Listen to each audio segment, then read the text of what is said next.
Então, estás a aproximar-te do exame de Biologia e Geologia e a pensar: o que é que eu faço agora? Respira.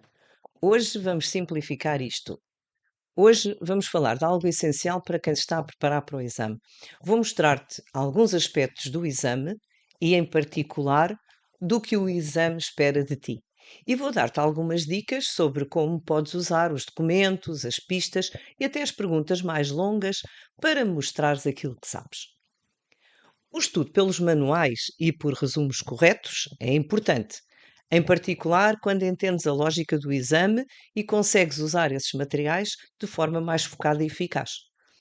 E há um ponto que não podes mesmo ignorar: fazer exercícios à medida que vais estudando cada tópico.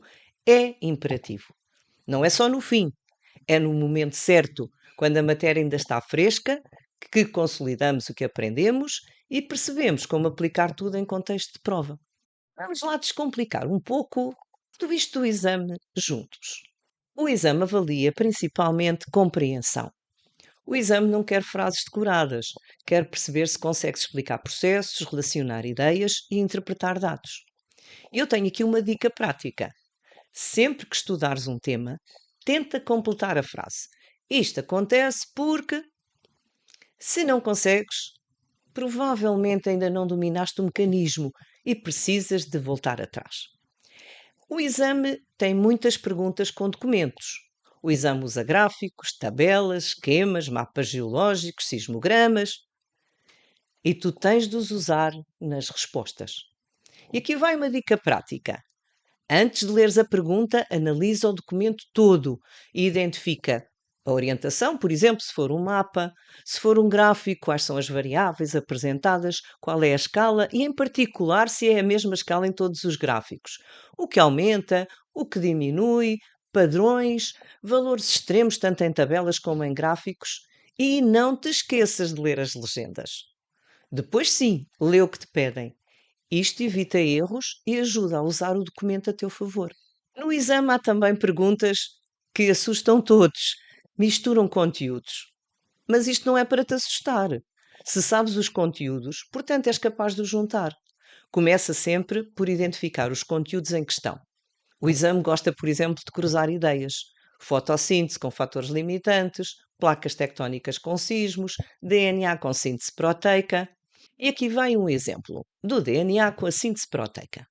A pergunta poderia ser: com base na sequência de DNA apresentada, explica como uma mutação pode alterar a estrutura tridimensional de uma proteína. Esta resposta exigiria que associasses vários conceitos, nomeadamente mutação, genética, transcrição e tradução, código genético, estrutura proteica. Uma dica prática para quando estás a estudar: treina a fazer ligações rápidas entre temas e isso vai te ajudar. É isso que o exame quer ver: capacidade de relacionar. As respostas às questões de desenvolvimento precisam de estrutura. Elas requerem explicação, justificação, comparação, não querem apenas uma frase solta. Uma dica prática para enfrentares estas questões: usa a fórmula ideia, explicação, consequência. É simples e geralmente funciona. Também é muitas vezes útil começares por definir o conceito sobre o qual tens que elaborar a resposta. Por exemplo, se a pergunta for: explica de que forma a fotossíntese contribui para a manutenção dos níveis de oxigênio na atmosfera. Podes organizar assim: ideia. A fotossíntese é o processo pelo qual os organismos fotoautotróficos produzem matéria orgânica e libertam oxigênio para o meio. Explicação. Na fase fotoquímica ocorre a fotólise da água, libertando o O2 como subproduto. Esse oxigênio entra na atmosfera e aumenta a sua concentração. Por último, consequência. Esse oxigênio libertado compensa o oxigênio que é constantemente consumido na respiração aeróbia de plantas, animais, fungos, muitos micro-organismos. Assim, a fotossíntese contribui para manter estáveis os níveis de oxigênio atmosférico, equilibrando a sua produção com o seu consumo. Outro exemplo, numa pergunta de causa e efeito. Relaciona a dinâmica das placas tectónicas com a ocorrência de sismos. Podes seguir a lógica A implica B B implica C, então A implica C. Seria A, o movimento relativo das placas tectónicas provoca a acumulação de tensão nas falhas até ao ponto de ruptura. B, quando ocorre essa ruptura, libertam-se grandes quantidades de energia sob a forma de ondas sísmicas. E finalmente o C seria essas ondas sísmicas propagam-se pela crosta, originando sismos. Assim a cadeia fica lógica. A implica B. O movimento das placas leva à ruptura e libertação de energia. B implica C. A libertação de energia gera ondas sísmicas. Logo, A implica C. O movimento das placas origina sismos. Assim mostras que não sabes só frases, mas cadeias de raciocínio. Há por vezes escolhas múltiplas que parecem fáceis, mas não são. As opções são curtas, mas cheias de detalhes importantes. Uma dica prática: elimina primeiro as opções contrárias ao documento, cientificamente imprecisas, parecidas, mas com um detalhe errado, e ainda as absolutas, aquelas que apresentam sempre e nunca. Não podes eliminar sempre, mas geralmente essas são mesmo para eliminar. Se duas opções parecem certas, uma delas provavelmente está incompleta.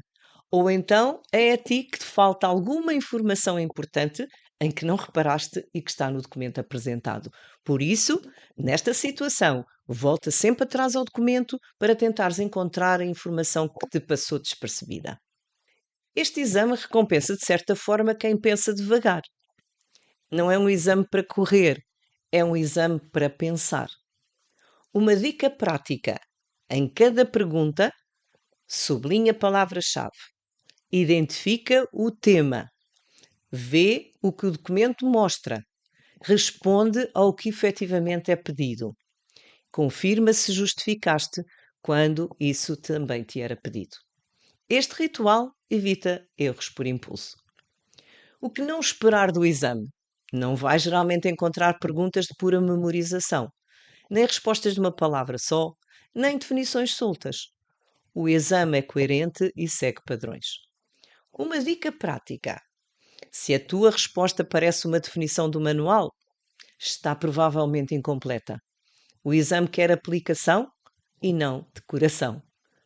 O exame de Biologia e Geologia é exigente, mas fica mais acessível quando percebes a sua lógica, quando começas a entender como as perguntas são construídas, o que realmente pedem e como usar os documentos a teu favor.